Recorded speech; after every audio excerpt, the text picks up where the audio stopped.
Welcome to the Double Shot with your favourite cousins, James Fitzgerald and the Lurgy Monster. That is me. I am spitting out snot rockets left, right and centre. And to commemorate my snot rockets, I've also decided to go with a snot rocket. Yeah, green on green. Yeah, green on green.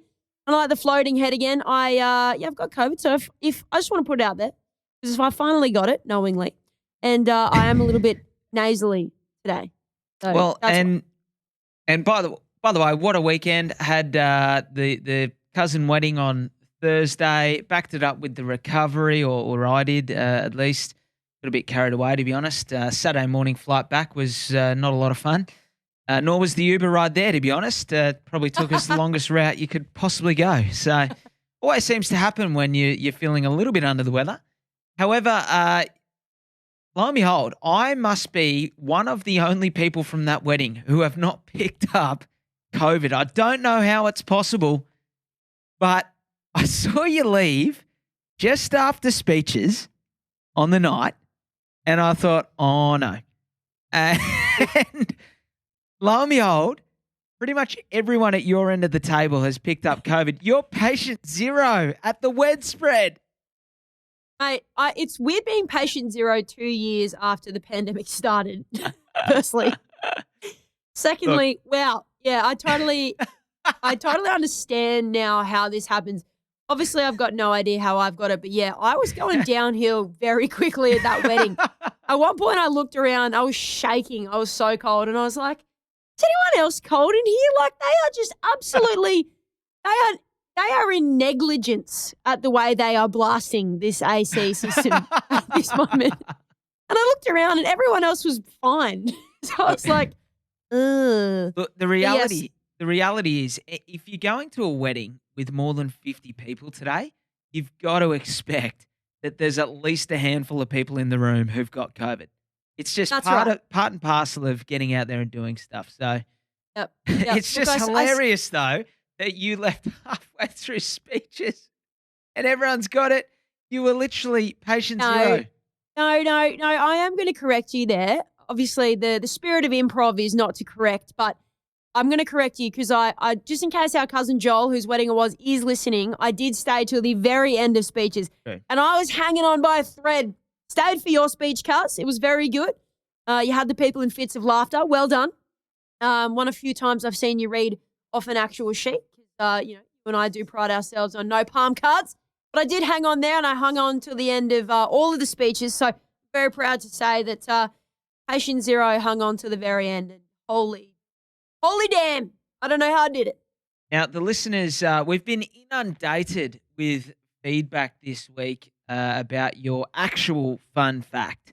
A lot of people saying that they're relieved that there was an actual fun fact coming through on the podcast these days rather than my improvised fun facts. What do you got for us this week? Second week in. Obviously a tough act to follow from last week. But no, this one is, I would say, the definition of fun. And I've got to say, I actually stuffed up my fun fact a little bit last week. I categorized generally that the whole of Japan gives people that don't smoke another 6 days off. There's actually just one marketing company in Japan. Oh, no. Whoopsies. Anyway, no. Bunch of non-smoking listeners have gone and asked for a week off each year. Yeah, all of our wide and varied Japanese listeners, sorry about that. But, hey, it might have actually worked. You might have actually introduced something to your company. This is a good one, and I think some of our listeners probably have heard this before, but I wanted to bring it up on the pod. The Wolf of Wall Street, the F-bomb is dropped 569 times, which, over a very long movie with your best mate, Margot Robbie, is approximately 3 times per minute. That's a lot. Yeah, that is a lot. So it is a lot. Do not be playing drinking games, shotting, that is, on the F-bomb on that movie because you will not make it halfway through. You might not even make it a quarter of the way through on that one. Well, speaking of not making it halfway through, I watched the most recent James Bond on Sunday Arvo, and it is a long movie, 3 hours. I don't know how people can get away with producing a 3-hour movie in this day and age. It isn't Batman, 3 hours though. I mean, all the iconic movies are, no? Really? I didn't know that. But yeah, I just And made me realize that wasn't a fun fact. made me realize. Yeah, I know. I'm not trying Okay. to overdo your fun fact. Don't worry. Fun fact's all yours, mate. Don't worry. But no, it made me realize that very, very few movies, if any, really, other than the big ones, go for more than 2 hours these days. Well, look, I mean, it's so funny. You'll avoid like a 2-hour movie on Netflix, but you'll always start watching that 10-part miniseries of any show that Yeah. actually accumulates to about 15 hours Correct. by the time you've binge Terrible. watched it all. That's the attention span of today. Hey, A few other things. speaking of 2 hours, the SA election was pretty much called in 2 hours. It was over so quickly. Poor Stephen Marshall, the incumbent, who is the first incumbent premier to be removed from office since COVID started.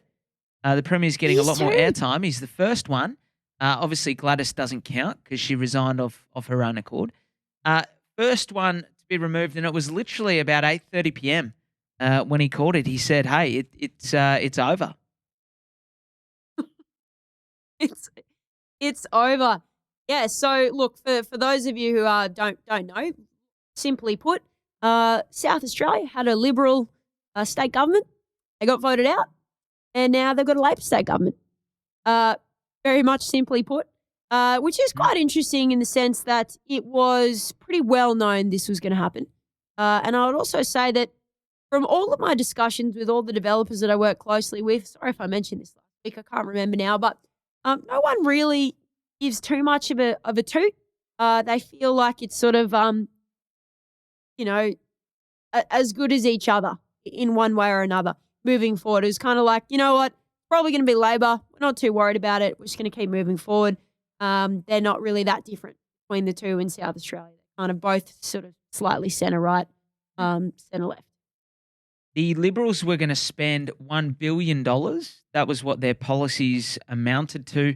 The Labor government that got elected going to spend $3 billion, and they're going to spend more than the entire Liberal budget or budget on these proposals in health. So $1.2 billion being allocated to 300 extra hospital beds, 350 paramedics and ambulance staff, 300 extra nurses, and 100 doctors. Big emphasis on health down there, which is probably well, I guess time will tell, but it's probably the right thing to do, given they literally have the newest hospital of a big scale in Australia. It's only built a couple of years ago. Yeah, that's exactly right. And look, their next big project, didn't matter who was going to be voted in, is the $1.9 billion brand new women's and children's hospital that's in place. So, I mean, there's a lot of amazing things happening in South Australia. Is it because of the last 4 years of the Liberal government? Is it because, Adelaide's sort of undiscovered and has been undiscovered till it was recently discovered? I don't know, but there's a lot of amazing things happening there. I'm not too perturbed either way. I actually had a few clients write to me over the weekend and say, "Hey, Alex, are you concerned, for the growth trajectory of our properties now that Liberal aren't in?" Really no. I've gone through some of the policies this morning. Fascinating stuff. Just in terms of where Labor are going to be employing. Yeah, I know. My life. You've gone through the policies. Come on, mate. Yeah, a couple of them, yeah. You are in isolation, so what can you do? Yeah, well, that's right. And you've got to dig quite a bit to actually get down to the numbers of it. But the good news is there's still a strong mandate on a lot more employment there, working men, and even above that, health, because a lot of that renewable energy type stuff. They're also going to be introducing a new, they call it Home Start there, which is like a first home buyer's assistance package, really low interest rates, where they will give you, they'll help you just if you've got just as low as 3% or 6% of your home deposit. There. And their new premier elect, Peter Malinauskas. Oh, yeah, sorry. We haven't even mentioned the guy's name. Peter Malinauskas. I'm sure we'll get used to his name once he starts doing more press conferences on a daily basis. He's not mucked around. First day in, he started work on a $600 million hydrogen package, which includes a new hydrogen So hence the renewable energy emphasis. They're going to spend a lot of money, no doubt going to create a lot of jobs, going to be great in the short term. Time will tell what it means for the long term. The federal budget is on tonight, and I have it on good authority that the election will be happening on May the 14th this year. So exactly 1 week before my birthday on May 21st. Okay, look, I'm going to unpack that a little bit more because you've said that twice on this podcast now. Who is the mole, for starters? Who's the mole? And what's this good authority? Or am I just not reading the papers, enough pages in? Can't give away my sources, but what I can tell you, correct. What I can tell you though is that May 14th is the date, so it's not going to be on my birthday. My birthday's the week after that. Very happy about that. Yeah, we've got it. Your birthday's the week after the election. The budget tonight will be interesting. I think the government's going to spend a lot of money. We'll talk about that next week. Run out of time this week to try and fit that in, but that is on tonight, clashing with the Shane Warne Memorial Service. Yeah. Very interesting. So no doubt the Liberals will be a little bit miffed about that. And also coming up tomorrow morning is Russia's first interest bill since they all but declared war on Ukraine. Please explain. Well, that's going to be interesting because Russia owes about $105 billion to other countries. Now, those amounts have to be paid every single month. There's an interest bill that has to be paid, and it's got to be paid in US dollars. Now, the issue is that the Western world has shut off Russia from the rest of the world. So they literally can't use the SWIFT payment system, which allows them to convert from their local currency into US dollars and make those payments. You will see, no doubt, a lot of headlines at the back end of this week in terms of what that means. But just like you and me, when the interest bill comes up, if we don't pay it, we're in trouble. So that's what Russia's dealing with, just with a few more zeros in the bank account balance. Jesus. I mean, you and I haven't really talked much about Russia-Ukraine on here. I mean, it is too complicated. It's not the space, but that, I have to say, is interesting. And it does, put me to sleep a little bit if we talk about the intricacies. And speaking of being put to sleep. Sorry, that was my terrible attempt at a segue. But someone, Cuz, has fallen asleep at the keyboard. Let me explain. They've fallen asleep. I know where you're going with this. Yeah. They've fallen asleep on the zero button. That's the number 0. And by doing what I'm talking about is a recent apartment in Double Bay, Sydney, Double Pay, as many say, has just cracked over $100,000 per square meter. They've fallen asleep on the 0 key because they've cracked the 6 figures. This is huge. This puts Sydney real estate just under, I think, nearly Hong Kong in some of the most expensive real estate in the world. $100,000 a square meter. This apartment, let me give you a little bit of context. Penthouse, so yes, very sexy. 149 square meters. So that actually puts it at $107,000 a square meter in Sydney's east. Now, there have been sales in Sydney over $100,000, but and they actually occurred last year, so really not that long ago. But these ones had views of the Sydney Harbour, so they're a little bit different. We're talking $35 million and $21 million, and they were over $110,000 a square meter.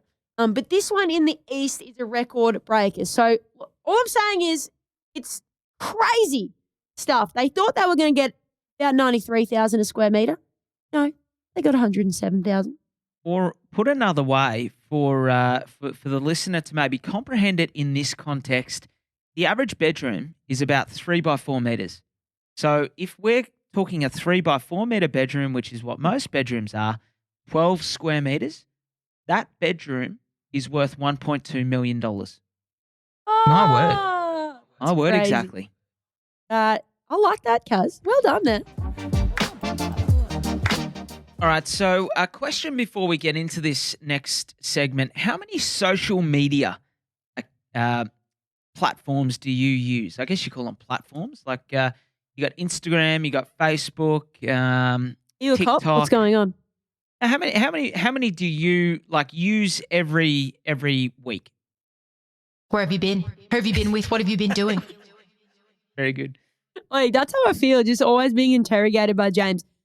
I dabble in TikTok, just looking at silly videos me and my brother send to each other, usually funny ones.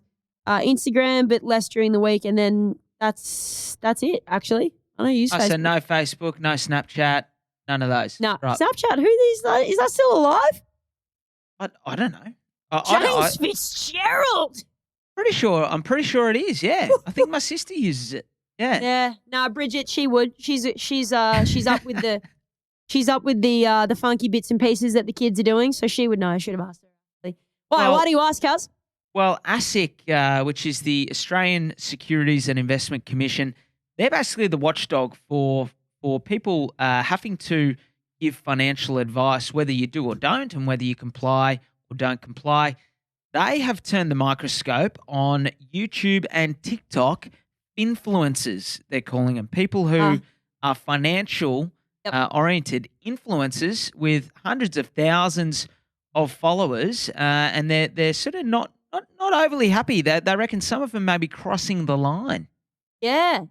Well, it's actually quite interesting. I do see a little bit of that probably on TikTok and maybe a bit on Instagram, but you do have those people who, they don't necessarily post funny videos, but they actually are maybe heavily into crypto and they post like little tips and whatnot. So it looks like here that Kaz ASIC are making sure that these finfluencers actually share if they are getting paid to give this advice or something like that, which is actually good. I found this really interesting. It says 64% of young people reported changing at least one of their financial behaviors as a result of watching a finfluencer, which is crazy. And look, let's not make this all negative. Like, this is an amazing thing for young people to be actually learning whilst they're on these social media apps. Maybe they're learning little tips and tricks to save or I guess learning some terminology that they may not have. But yes, there is that other side of the coin where these influencers need to disclose, I suppose, if they are going to say, hey, go and get into this or buy this crypto coin or whatever, and then, they are actually getting paid to promote it, they should be disclosing that. So I think that was only a matter of time, and I think it's good. ASIC say a third as well of 18 to 21-year-olds follow at least one influencer, which I thought, again, was pretty interesting at such a young age. And there's one who's very well renowned called Queenie 10.